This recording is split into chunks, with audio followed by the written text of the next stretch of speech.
খুবই সহজ। প্রথমে পরিমাণ মতো চিনি নিলাম, তারপর পরিমাণ মতো একটু দুধ নিয়ে নিলাম, এটাকে একটু ঘন করে জাল দিলাম। ঠান্ডা করে একটা দইয়ের খোড়া ছিল ঘরে, সেটার ভিতরে ঢেলে দিলাম। তারপরে চুলাতে একটা প্যান বসালাম, একটা স্ট্যান্ড দিলাম। দইয়ের হাঁড়িটা এখন বসিয়ে দেব, ঢাকনা দিয়ে ঢেকে দেব। তারপর কাপড়টা দিয়ে দইয়ের পাতিলটাকে মুড়িয়ে দিব। তারপর 30 মিনিট বা 1 ঘন্টার জন্য ধিম আঁচে রেখে দিব। 1 ঘন্টার পর আমি চলে আসলাম দেখার জন্য। এই যে এরকম হয়েছে, আলহামদুলিল্লাহ মোটামুটি হয়ে গেছে।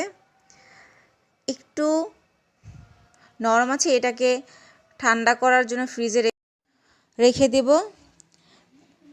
যখন ঠান্ডা হয়ে যাবে